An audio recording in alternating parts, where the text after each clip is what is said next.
ದರ್ಶನ್ಗೆ ಸದ್ಯಕ್ಕೆ ಜೈಲೇ ಗತಿ, ಜೈಲೇ ಗಟ್ಟಿ ಅನ್ನೋದು ಕೂಡ ಗೊತ್ತಾಗ್ತಾ ಇದೆ. ಯಾವುದೇ ಕಾರಣಕ್ಕೂ 1 ವರ್ಷ ಜೈಲಿನಿಂದ ಹೊರಬರೋದಕ್ಕೆ ಅವಕಾಶ ಇಲ್ಲ ದರ್ಶನ್ ಅವರಿಗೆ. ಇನ್ನೊಂದು ವರ್ಷ ಜೈಲು ಫಿಕ್ಸ್, ಜೈಲು ಕಾಯಂ. 1 ವರ್ಷಗಳ ಕಾಲ ದರ್ಶನ್ ಜೈಲಿನಿಂದ ಹೊರಬರೋದಕ್ಕೆ ಅವಕಾಶವೇ ಇಲ್ಲ. ಸುಪ್ರೀಂ ಕೋರ್ಟ್ನ ಮೆಟ್ಟಿಲೇರಿದ್ರು ದರ್ಶನ್.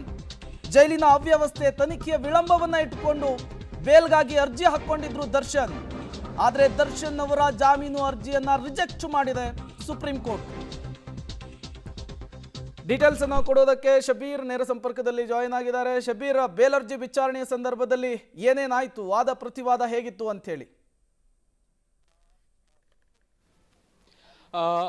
ಪ್ರೇಮ್ ನೋಡಿ, ಮುಖ್ಯವಾಗಿ ನಾವು ಈ ವಿಚಾರಣೆ ಆರಂಭ ಆಗೋಕ್ಕಿಂತ ಮುಂಚೆ ಒಂದಷ್ಟು ವಿಚಾರಗಳನ್ನೇನು ಚರ್ಚೆ ಮಾಡಿದ್ವಿ, ಅದೇ ವಿಚಾರಗಳಿಗೆ ಸಂಬಂಧಪಟ್ಟಂತೆ ಸುಪ್ರೀಂ ಕೋರ್ಟ್ನಲ್ಲೂ ಕೂಡ ವಿಚಾರಣೆ ನಡೀತು. ಮುಖ್ಯವಾಗಿ ಸಾಕ್ಷ್ಯಗಳ ವಿಚಾರಣೆಯನ್ನು ಸುಪ್ರೀಂ ಕೋರ್ಟ್ ಗಂಭೀರವಾಗಿ ಪರಿಗಣಿಸಿರುವಂಥದ್ದು.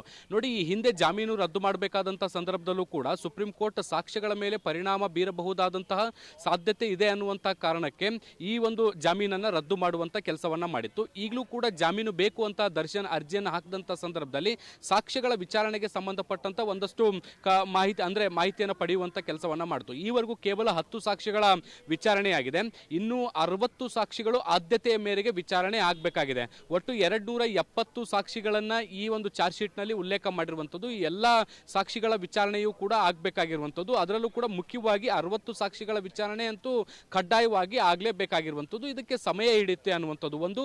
ಮತ್ತೆ ವಾರಕ್ಕೆ 2 ದಿನಗಳ ಕಾಲ ದರ್ಶನ್ ಅವರ ಪ್ರಕರಣವನ್ನ ವಿಚಾರಣೆ ನಡೆಸ್ತಾ ಇರುವಂತದ್ದು. ವಿಚಾರಣೆಯಲ್ಲೂ ಕೂಡ ಎಲ್ಲೂ ಕೂಡ ವಿಳಂಬ ಆಗಿಲ್ಲ ಅನ್ನುವಂಥದ್ದನ್ನು ರಾಜ್ಯ ಸರ್ಕಾರದ ಪರ ವಕೀಲರು ವಾದವನ್ನ ಮಂಡಿಸಿದ್ರು. ಸುಪ್ರೀಂ ಕೋರ್ಟ್ ಒಂದು ಹಂತದಲ್ಲಿ ಇದಕ್ಕೆ ಕನ್ವಿನ್ಸ್ ಕೂಡ ಆಯಿತು.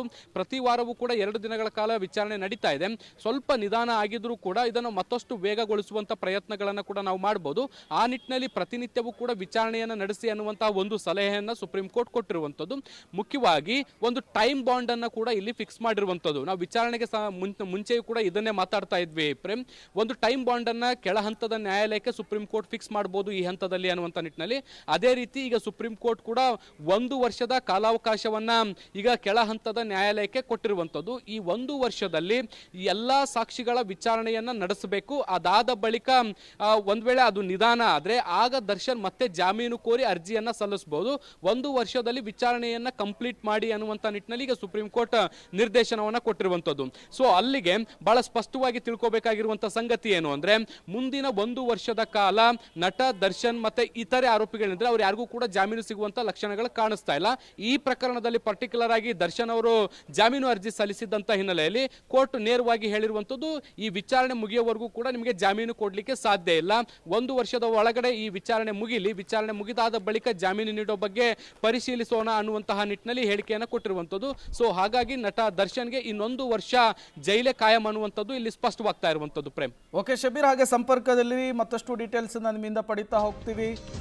ಮುಂದಿನ ವರ್ಷವೇ ಮೇ 15ರವರೆಗೂ ಕೂಡ ದರ್ಶನ್ ಅವರಿಗೆ ಬಿಡುಗಡೆ ಭಾಗ್ಯ ಇಲ್ಲ ಅನ್ನೋದು ಗೊತ್ತಾಗ್ತಾ ಇದೆ. ಅಲ್ಲಿಗೆ ದರ್ಶನ್ ಅವರ ಜಾಮೀನು ಕನಸು ಮತ್ತೊಮ್ಮೆ ನುಚ್ಚು ನೂರಾಗಿರುವಂಥದ್ದು.